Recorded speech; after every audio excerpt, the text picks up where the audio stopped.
प्रिय NEET competitors,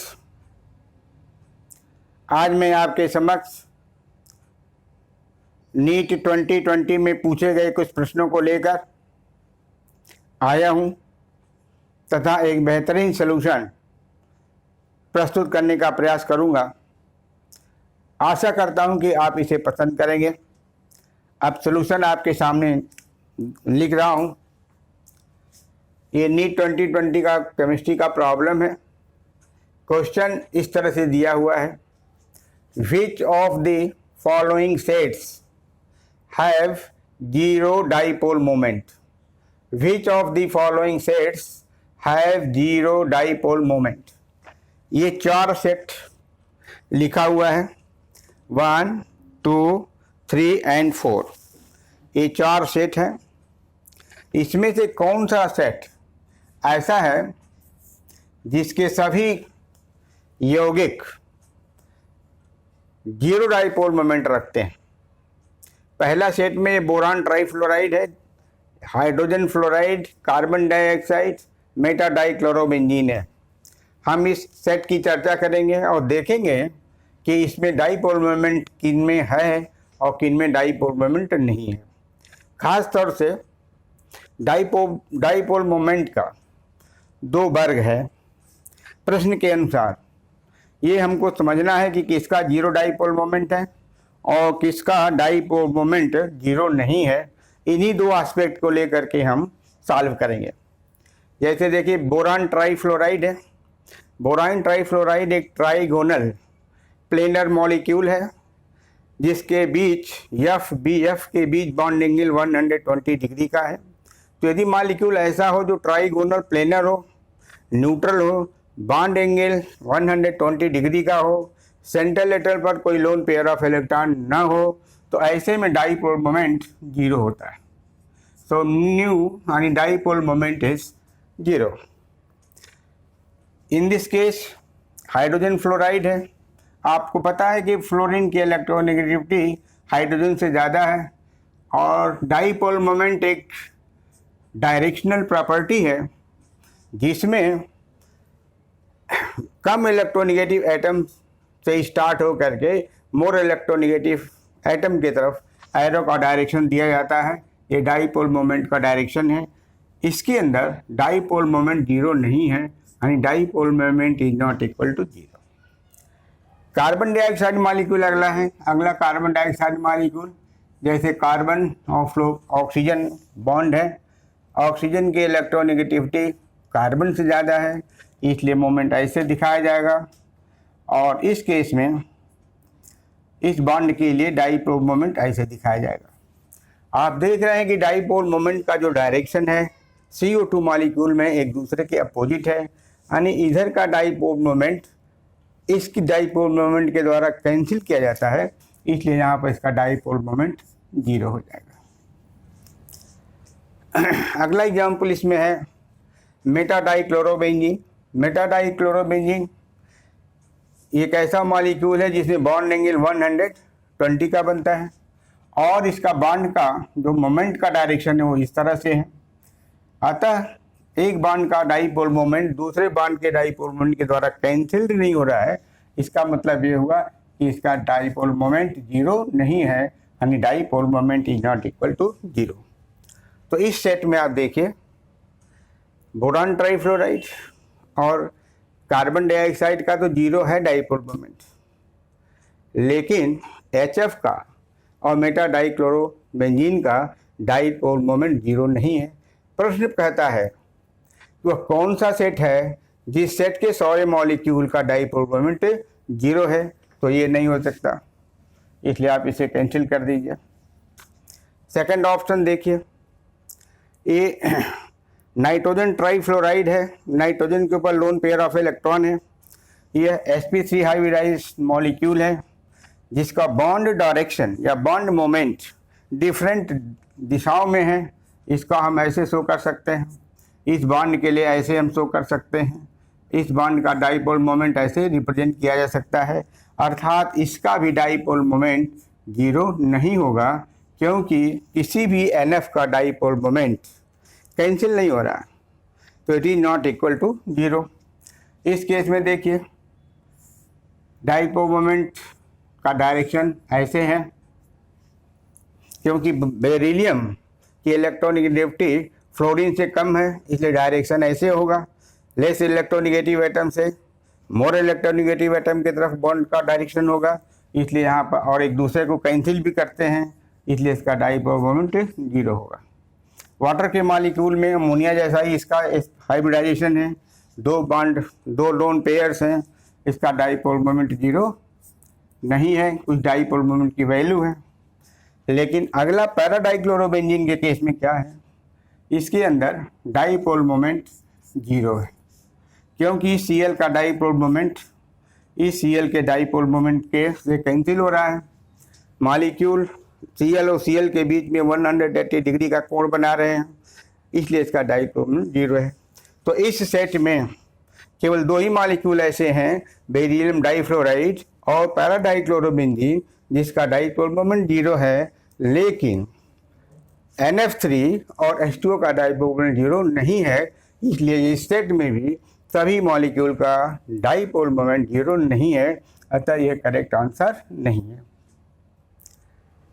अब ये तीसरा ऑप्शन देखिए, तीसरे ऑप्शन में क्या है, ये बोरान ट्राइफ्लोराइड है, ये आप ऊपर देख रहे हैं कि बोरान ट्राइफ्लोराइड का ऑलरेडी डिस्कस्ड है, इसका डाइपोल मोमेंट 0 है। उसी तरह से बेरिलियम डाइफ्लोराइड है, ऊपर लिखा हुआ बेरिलियम डाइफ्लोराइड का डाइपोल मोमेंट 0 है। CO2 का यहाँ मेंशन्ड है, इसका डाइपोल मोमेंट 0 है। और पैराडाइक्लोरोबेंजीन के केस में भी डाइपोल मोमेंट 0 है। इसलिए यह एक ऐसा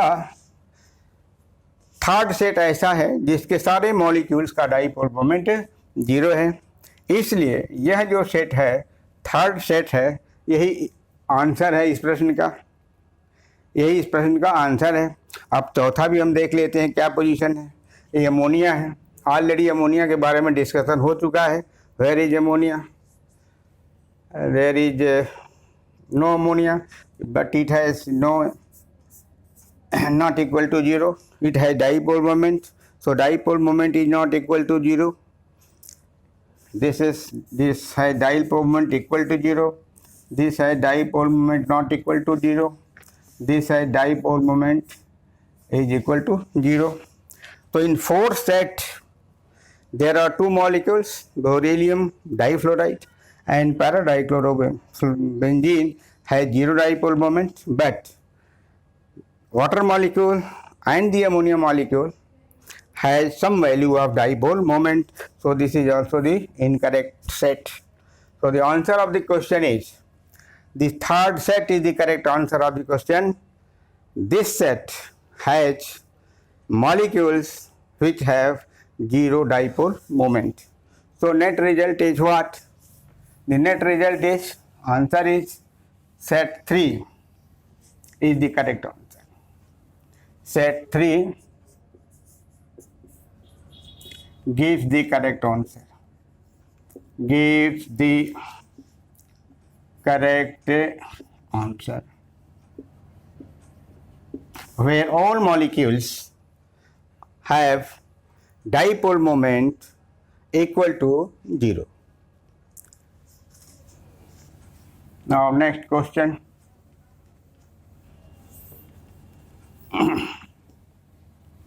अगला सवाल एलिमिनेशन रिएक्शन से संबंधित है, जिसमें पूछा गया है कि 2 ब्रोमो पेंटेन के एलिमिनेशन रिएक्शन से 2 पेंटीन बनती है। इसमें 3-4 ऑप्शंस दिए हुए हैं, इसका उत्तर आपको देना है। पहले हम सवाल लिखते हैं। Question,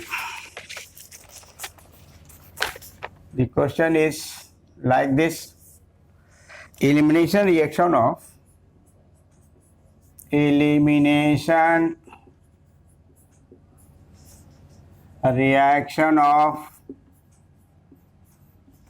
2 bromopentane, 2 bromopentane, not pentene, 2 bromopentane to form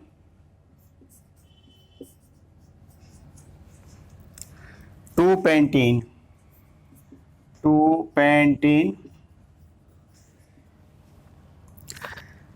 is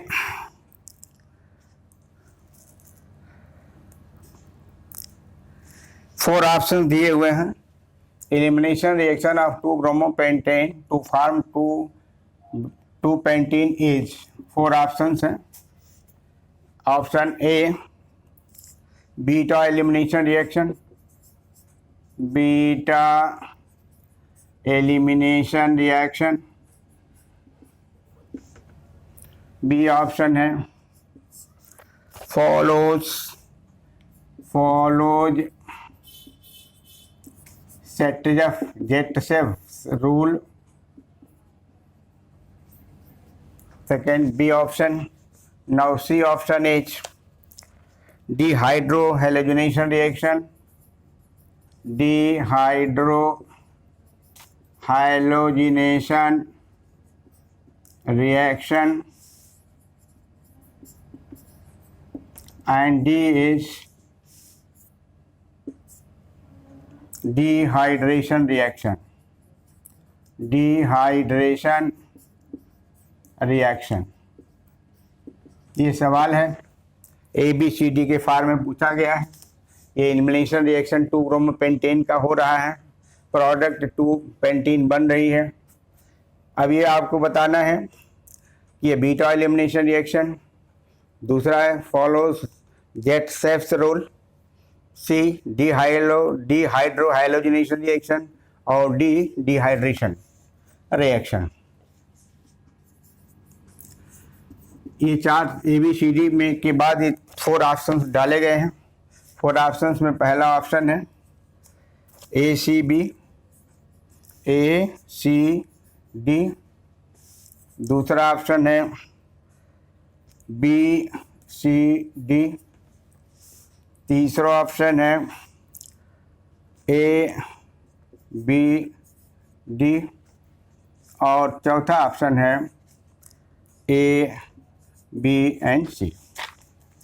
अब देखिए पहला, दूसरा, तीसरा, चौथे ऑप्शन में कौन सा ऑप्शन करेक्ट है इस प्रश्न के अनुसार। अब आप देख रहे हैं कि 2 पेंटीन बन रहा है, 2 ब्रोमोपेंटेन से 2 पेंटीन बन रहा है। ये बीटा एलिमिनेशन रिएक्शन है, फॉलो करता है जेटसेव रूल को, डिहाइड्रोहाइलोजिनेशन है या नहीं। इसको समझाने के लिए हमको समीकरण का सहारा लेना पड़ेगा। उस समीकरण के सहारे से हम चीज़ों को एक्सप्लेन कर पाएंगे। ये आपका इक्वेशन लिखता हूँ।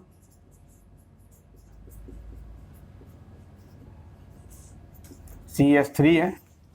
किस कंडीशन में एलिमिनेशन हो रहा है, ये कंडीशन मेंशन्ड नहीं है, मैं उसी के अनुसार उत्तर दे रहा हूँ। एलिमिनेशन प्रोडक्ट जो दिया गया है वो लिख देता हूँ। ये 2 पेंटीन है, 2 पेंटीन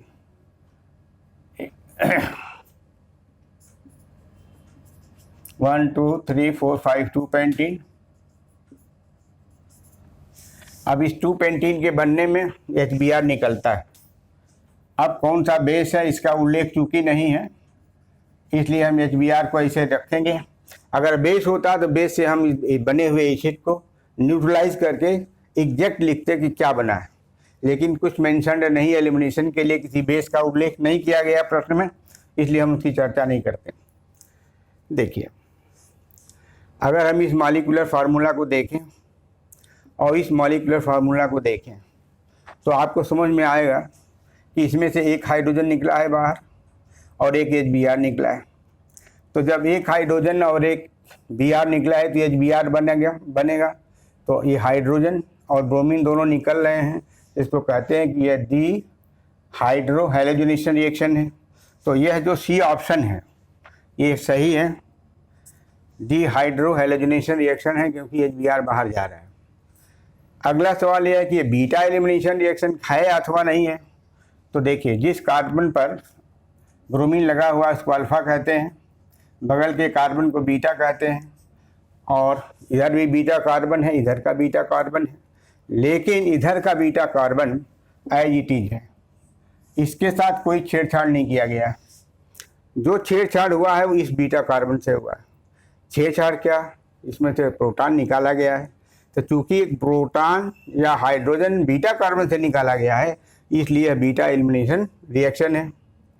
तो बीटा एलिमिनेशन रिएक्शन भी सही है, डिहाइड्रो हाइलोजिनेशन भी सही है। अब तीसरा कहता है कि जेटसेप्स रूल है अथवा नहीं है। तो जेटसेप्स रूल क्या कहता है? ये कहता है कि वह अल्कीन प्रीडोमिनेंटली फॉर्म होती है जो ज़्यादा अल्काइलेटेड होती है। तो इसमें यह ज़्यादा अल्काइलेटेड है, इधर इथाइल ग्रुप है या इधर CH3 ग्रुप है, हाईली अल्काइलेटेड है, इसलिए यह सेटजेफ रूल का पालन प्रोडक्ट कर रहा है। तो इसमें तीन चीज़ें जो सही हैं उसके हिसाब से चौथा ऑप्शन सही है। Option 4 is correct. Option 4 is correct. क्यों करेक्ट है?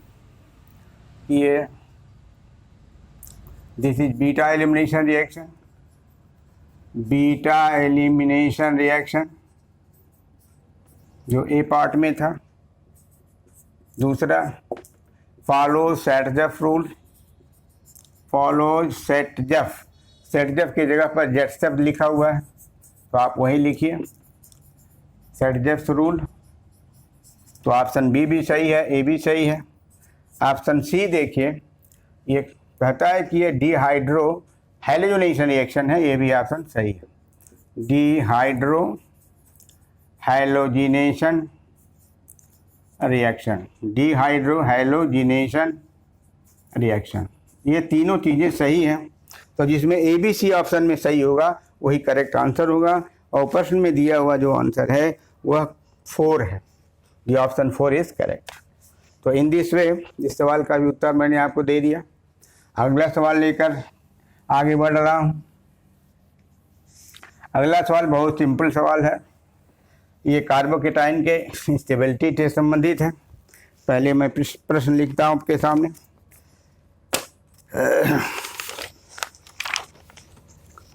ए टर्शियरी क्वेश्चन है, a tertiary butyl cation, tertiary butyl cation is more stable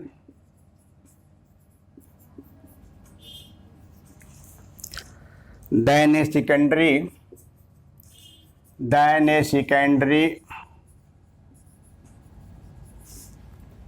butyl cation because of which, भाषा जो पेपर की वही लिख रहा हूँ, because of which of the following, because of which of the following।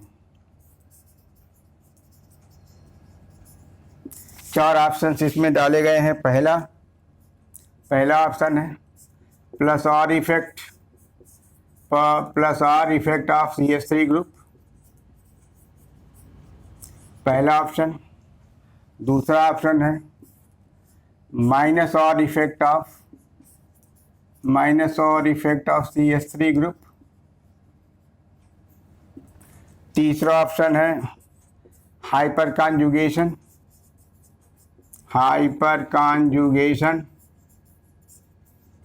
And चौथा option है minus I effect of CH3 group. इसमें से कौन सा ऑप्शन सही है इसको जानने के लिए पहले टर्शियरी ब्यूटाइल केटायन और सेकेंडरी ब्यूटाइल केटायन लिख रहा हूँ। देखिए ये आपका CH3 है, दिस इज 3 डिग्री केटायन और tertiary butyl cation, tertiary butyl cation. और एक और लिखा हुआ है, ये 2 डिग्री है, CH2 CH3, इसके लिए सेकेंडरी ब्यूटाइल केटायन नाम लिखा गया है। सेकेंडरी ब्यूटाइल केटायन क्योंकि सेकेंडरी कार्बन एटम पर पॉजिटिव चार्ज है, नंबर ऑफ कार्बन एटम 4 है, इसलिए ब्यूटाइल ग्रुप है। ये आपका हो गया सेकेंडरी ब्यूटाइल केटायन। प्रश्नानुसार ये बताना है कि यह ज़्यादा स्टेबल है, ये ज़्यादा स्टेबल है, लेकिन यह भी लिखा हुआ है कि ये मोर स्टेबल है। रीजन बताना है क्यों। This is more stable, already mentioned in the question. Reason क्या है आप जान, तो ऑप्शन 4 लिखा हुआ है, रीजन के लिए 4 ऑप्शन लिखा हुआ है।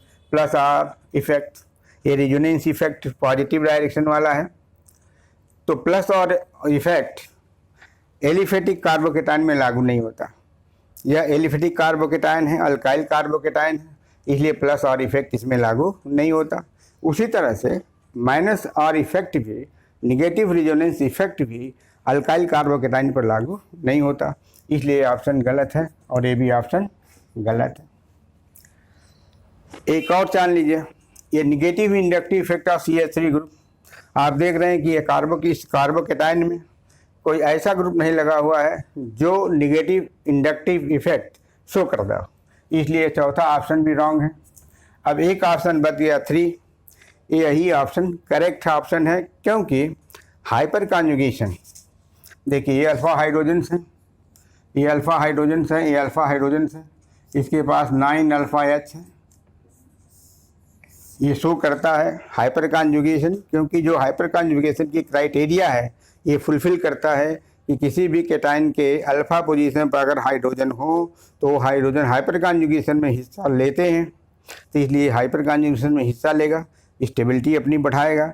9 अल्फा H है, यहाँ पर देखिए, यहाँ पर कितना अल्फा H है, 2 अल्फा H यहाँ है, 3 यहाँ है, यहाँ पर 5 अल्फा H है, तो more is the alpha hydrogen, more is the stability, more is the alpha hydrogen, more is the stability. Therefore, tertiary butyl cation is more stable than the secondary butyl cation. Reason is hyperconjugation. तो hyperconjugation के कारण tertiary butyl cation ज़्यादा stable है, और hyperconjugation चूँकि इसमें laser strength तक होता है, इसलिए कंपैरेटिवली है लेस स्टेबल है। Next question, but very short answered question is, which is also very important for the NEET students. It is belonging to Cannizzaro reaction and aldol condensation, the creamy part of the carbonyl compounds. The question is like this.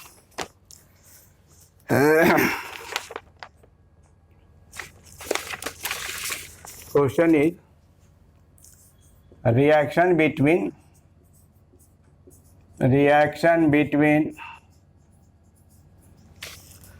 benzaldehyde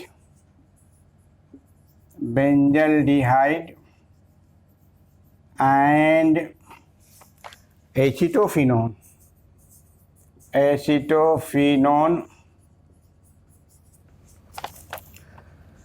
in presence of dilute NaOH, in presence of dilute NaOH is known as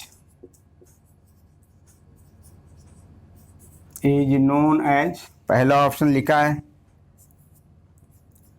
Cannizzaro reaction,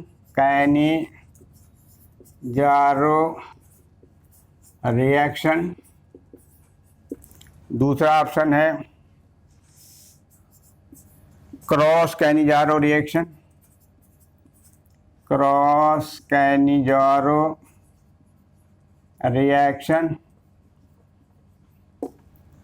तीसरा option है aldol condensation, cross aldol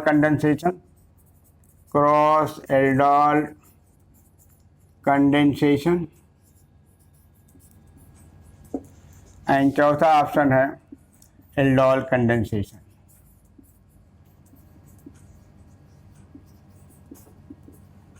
इसका correct answer देने के पहले हम उन molecule को लिखेंगे जो NaOH के प्रेजेंस में रिएक्शन में भाग ले रहे हैं। एक है बेंजल्डिहाइड है,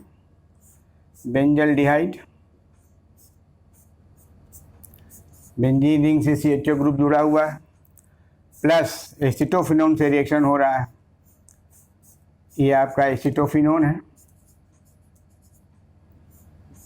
reaction is taking place in presence of dilute NaOH। आपको लिखना है कि कौन सा ये रिएक्शन है। अब मैं आपको उत्तर देता हूँ। आइए कैनिजारो रिएक्शन से शुरू करते हैं। कैनिजारो रिएक्शन की कंडीशन ये है कि दोनों कार्बोनाइल कंपाउंड में से किसी एक के पास भी अल्फा हाइड्रोजन एटम नहीं होना चाहिए। तो इसमें no alpha hydrogen, no alpha H। Benzaldehyde has no any alpha H। Now acetophenone, this is acetophenone.